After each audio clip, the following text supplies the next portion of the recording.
Hi friends, Egypt ఎయిర్లైన్స్కి చెందిన flight 804 take off అయింది.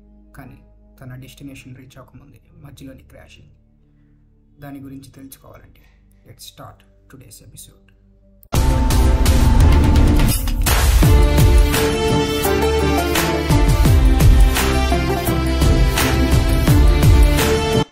మే 19, 2016 ఈజిప్ట్ ఎయిర్లైన్స్కి చెందిన ఫ్లైట్ 804 తన రెగ్యులర్ షెడ్యూల్ ప్రకారం Paris Charles de Gaulle airport నుంచి కార్గో ఇంటర్నేషనల్ ఎయిర్పోర్ట్కి షెడ్యూల్ చేయబడింది.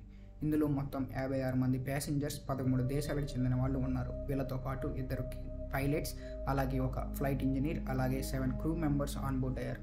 మొహమ్మద్ షాకూర్ అనే వ్యక్తిని కెప్టెన్గా నియమించింది ఎయిర్లైన్స్ కంపెనీ. ఇతనికి 6275 గంటలు ఫ్లయింగ్ ఎక్స్పీరియన్స్ ఉంది. అందులో 2000 గంటలు A320 నడిపిన అనుభవం ఉంది. అలాగే ఫస్ట్ ఆఫీసర్గా మొహమ్మద్ అసీమ్ని నియమించింది కంపెనీ. ఇతనికి 2766 గంటలు ఫ్లైట్ నడిపిన అనుభవం ఉంది. విమానం 66 మందితో కార్గో ఇంటర్నేషనల్ ఎయిర్పోర్ట్కి మే 19, 2016 11:09 బయలుదేరింది. ఈ విమానం బయలుదేరిన కాసేపటికి రేడార్ నుంచి మిస్ అయింది. ఇది మిస్ అయినప్పుడు దీని ఎత్తు 37,000 అడుగుల ఎత్తులో ఉంది. అక్కడ వెదర్ మొత్తం చాలా క్లీన్గా ఉంది. చివరికి మే 19, 2016 2:33 సమయంలో ఈ విమానం సముద్రంలో క్రాష్ అయింది. క్రాష్ అయిన ఈ విమానంలో మొత్తం 66 మంది, అలాగే క్రూతో సహా మొత్తం అందరూ చనిపోయారు. క్రాష్ అయిన ఈ విమానాన్ని వెతకడానికి US navy P-3C Orion take off అయింది.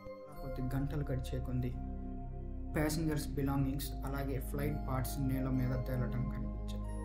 వీటన్నిటిని వాళ్ళందరూ రికవరీ. విమానం క్రాష్ అవ్వడానికి మొదటిగా ఇది టెర్రరిస్టులు చేసిందేమో అని వాళ్ళు ఆరోపించారు.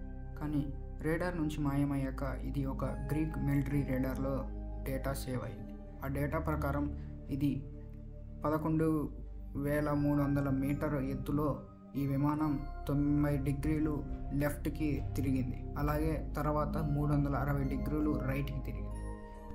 ACARS aircraft communications addressing and reporting సిస్టమ్ని పరిశీలించారు. ఇందులో వచ్చిన మెసేజ్లు చూశాక వీళ్ళకి అర్థమైంది ఏంటంటే స్మోక్ అనేది కాక్పిట్ ముందు భాగంలోకి వచ్చింది. అది ఎలా వచ్చిందో తెలియదు. అది కండెన్సేషన్ ఆఫ్ వాటర్ వేపర్లో కలిసి ఫాగ్ని ప్రొడ్యూస్ చేసింది.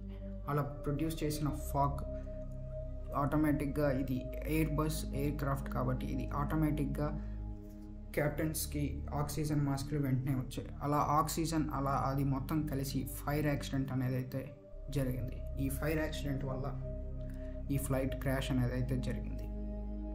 క్రాష్ తర్వాత ఫ్లైట్లో స్మోకింగ్ అనేది ఇల్లీగల్ చేశారు. దీన్ని ఎవరు స్మోక్ చేయకూడదని రిస్ట్రిక్షన్స్ అలాగే రూల్స్ తీసుకొచ్చారు. Think you should. I mean, I really think you should.